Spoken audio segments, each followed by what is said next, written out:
ألا من كنت مولاه فهذا علي مولاه. اللهم وال من والاه وعاد من عاداه.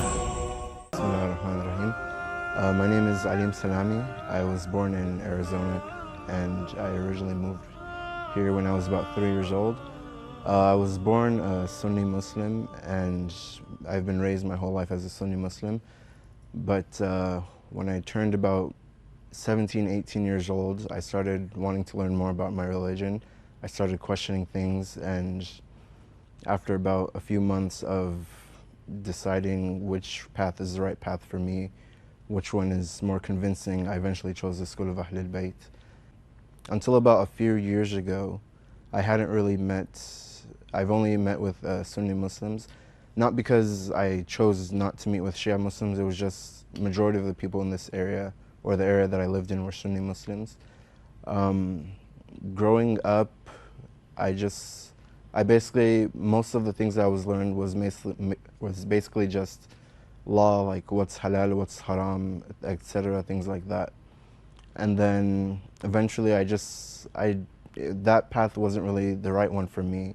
Like I wanted something more spiritual, something that could get closer to my heart. So eventually I just started listening to more lectures, and then after a while I came to the school of Ahlul Bayt. When I was growing up, I was told a lot of misconceived things about Shia Muslims, mainly that they don't believe that the Prophet ﷺ was the last prophet. They believe that Ali was supposed to be the prophet instead of him. And unfortunately, I have to say that I kind of fell into those traps that were laid for me. I started believing those things, and I kind of started acting out on those things in the sense that I would spread like that rhetoric to my friends and to other people around me. So yeah, I just spread that type of rhetoric to people around me. But alhamdulillah, now I started to learn actually more about what I was thinking and what I had been taught, and I found out that it wasn't the right thing. Being from Nigeria, mainly, I'd have to say that they were Maliki Muslims. But when my parents moved here, I feel like they became more Shafi slash almost having like small hints toward the Salafi movement. Growing up, they just told me like bad things about the Shia, and they just have, like, even until today, they have very negative connotations towards people of the school of Ahlul Bayt. Basically, I was just tired of learning the exact same thing over and over again, basically what's halal, what's haram, what you can and can't do. Like having those things said to you over and over again, it's almost like, okay, I've learned this, let me move on to something else. So basically, my story about coming to the school of Ahlul Bayt, it was basically on accident almost, because I was watching just random videos on Islam on YouTube, and then in the related videos, I just saw a video by Sayyid Ammar Naqshbandi, and I just clicked on it by chance, and the video was on, if I remember correctly, the merits of Imam Ali. And the things that he said, at first, it was kind of like, no, that's wrong, like, where are these people getting this information from? So basically, there's a website called sunnah.com. It has, I believe, majority of all of the hadith that's in Sahih Sitta, which the Sunnis claim is the most reliable books of hadith. So I just went to the search bar, I typed Ali, and lo and behold, a lot of merits came under his name. I started watching more and more videos, and honestly, I'd have to say that I felt a little betrayed that we weren't learning all of the merits of Imam Ali. Some might say that he was just one person and it wasn't important, but the merits that the Imam had, it's uncountable. Like, you can't just push it to the side and say it's not very important, because the merits that he had, like, for example, one thing that I learned when I was converting was when the Prophet said, Ali is to me like Aaron was to Moses, except that there's no prophet after me. To some, they might say that, oh, it was just that the Prophet was saying that Ali was just his brother. But the position that Harun had with Musa in the Quran, it's completely different than just saying that Ali was just the brother to the Prophet. The position that Harun had to Musa,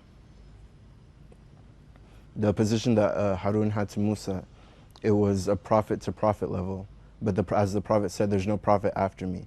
So there has to be a position under a prophet, but that's higher than any other human being that the Imam had. Well, I wouldn't say it's more of what the Prophet said, but it's more of what the Imam did for Islam. Like, for example, all of the battles were basically won by the Imam Ali.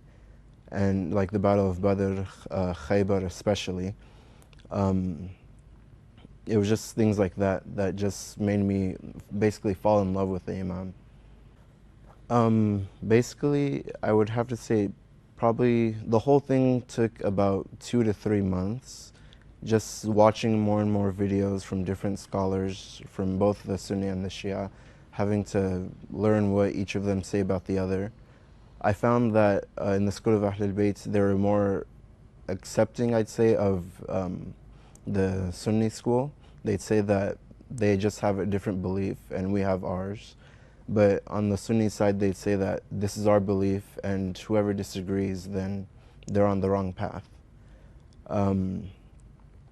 Over the course, as I said, over the course of about 2 to 3 months, watching more and more videos, I just had a lot of time to think to myself that, is what I'm getting into the right thing? Because if it's not, then that could lead to a lot of, basically a lot of like bad things that happen in the afterlife. But then if I decided that if it is the right path, then the bounties outweigh the costs, basically. So basically, firstly, for about a month or so after I converted to myself, I didn't really tell anyone. I just kept it to myself, just learning more and more things. But then after about a month or so, I started to open up more to my friends, not in the sense that I'd openly come out and tell them that, hey, I'm Shia, but I'd say that this is the history. What do you think? This is the history that contradicts what we've been taught so far. What do you think about this? And unfortunately, I'd have to say that many of them weren't very accepting of it. They just blow it off and say that it's not important and things like that. And then after about another 3 to 4 months, that's when I decided to subtly open up to my family. In the same way, I'd ask them like subtle things like, this is what happened in history, what do you think of this? And unlike my friends, some of my family members, they were very, very harsh towards like the criticism almost, and they took it as kind of like an offense to them. So I stopped asking questions to them, and for now, they don't exactly know that I follow the school of Ahl al-Bayt. The toughest part, I'd have to say, is praying with them, because I've read from different scholars. They say that if you're in a period of taqiyya, then you can pray like the Sunnis. But for me personally, I don't feel comfortable praying like that, so I decided to pray with my hands down. But the thing is, in my culture, sometimes like people, they wrap themselves with cloths and stuff. So that's basically what I do. I just wrap myself in a cloth and I pray with my hands down. And in regards to a turba, I just hold it in my hand, and when it's time to go for sujood, I quickly place it down, I do my sujood, and then I pick it back up in my hand. On a personal level, I'd have to say that I feel a lot more happy, more content with what I'm learning and just the things that happened over the course of my life. Like, for example, when I've had hardships in my life, I just look back into the difficulties that the Imam Ali faced in his life, and I say that if the Imam can go through it and he can triumph over it, then so can I. I'd have to say that it was probably about 90% was about Imam Ali, learning about his merits, what he did for the religion, what happened after the religion especially, or after the death of the Prophet. but I'd say about 5 to 10% I learned about the event of Karbala, or the massacre of Karbala, and I learned about what Imam Hussein did for the religion. He basically revived the religion and like taught people that what was being propagated wasn't exactly what the Prophet propagated. I'd have to say that it was when the hadiths were brought into context with the Quran, especially if I remember the ayah correctly, Surah 5, ayah 55, where the Imam gave away his ring and during his ruku'. That for me was clear-cut evidence that the Imam was, or Imam Ali was supposed to be the successor after the Prophet. And for example, like most Sunnis, they don't know about these things, or they've been told other things, or they say that there's difference of opinion, and since we don't know for sure, we're just going to leave it as a blank ayah that doesn't have a tafsir. I think I'd say probably about 90 to 95% of the Sunnis, they don't know what we believe. But the ones that do, I believe it's just that they've learned so much about Abu Bakr, Umar, and Uthman. They've learned so much about them, about their merits. So I feel that they have such an attachment to them that they don't want to let that go. So instead of letting go of them, they decide to attack the school of Ahlul Bayt. For the future, I'd have to say that one thing I do want to get at least some sort of formal education in religious studies, specifically Shia studies. I don't think I would probably go to one of the seminaries in Iraq or in Iran, but I think I'd go to a local one near me just to learn more about the religion. Eventually, a time that I think would be good to tell my family would be when I'm self-sufficient and I have my own place to stay. Because for now, the reason that I don't tell them is that I fear that I might get kicked out of the house, and if I do, I don't have a place to go or something like that. So I'd probably give it about another 2 to 3 years before I tell them.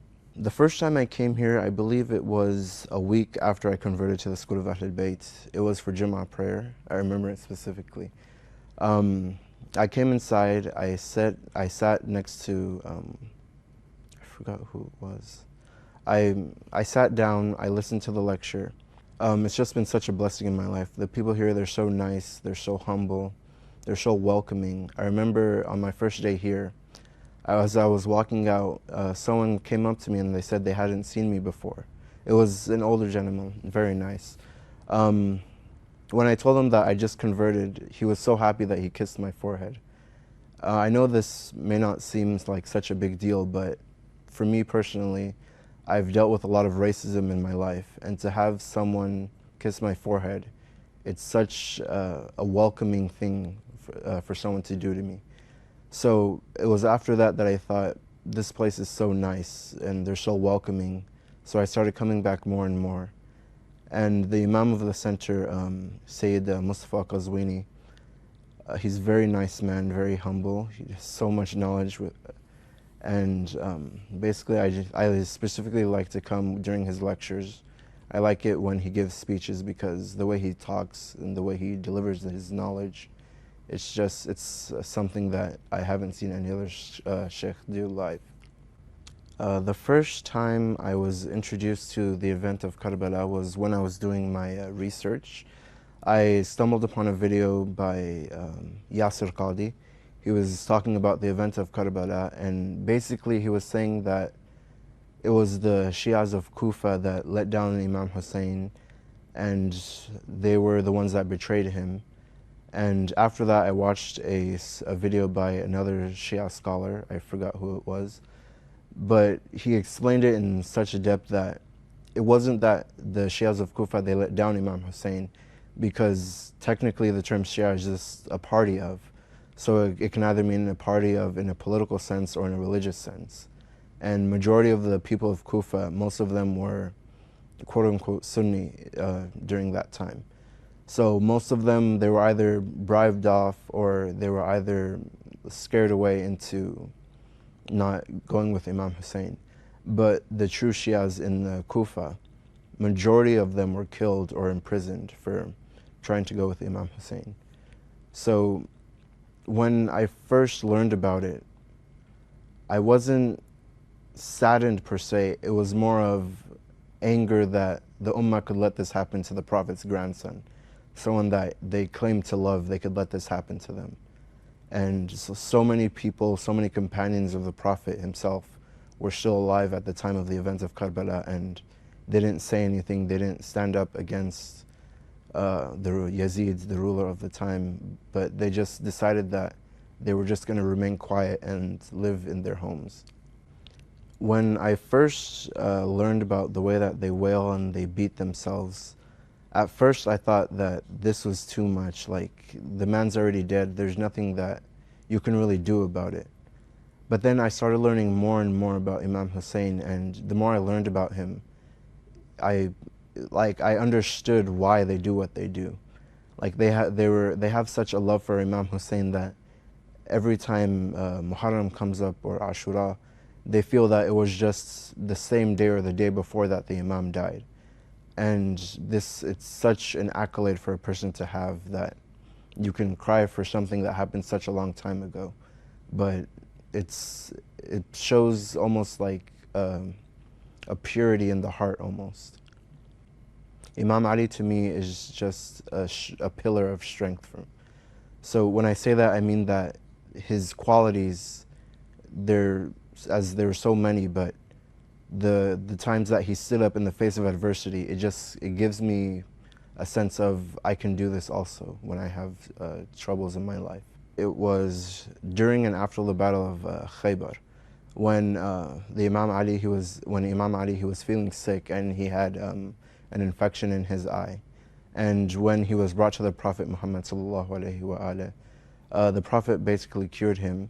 And after that, the Imam Ali, he had such a strength that he was able to lift the door of Khaybar. But then after that, he went home to his wife Fatima alayhi salam, and he tried to break a piece of bread, and he said he couldn't do it. And Sayyidah Fatima said, "You were able to lift the door of Khaybar, but you can't break a single piece of bread." And his reply was just, it impacted me so much. He said, "Me lifting the door of Khaybar was for Allah, but me breaking this piece of bread is for Ali." So basically I try to take that in my life, saying that I have to do everything for the sake of Allah in order for me to truly be successful in my life. A message I have to Sunni brothers and sisters is truly try to learn what you've been taught and analyze it and see that if it's the truth. And everything you've learned about the school of Ahlul Bayt, throw it away and actually learn from Shia scholars and see what they actually have to say.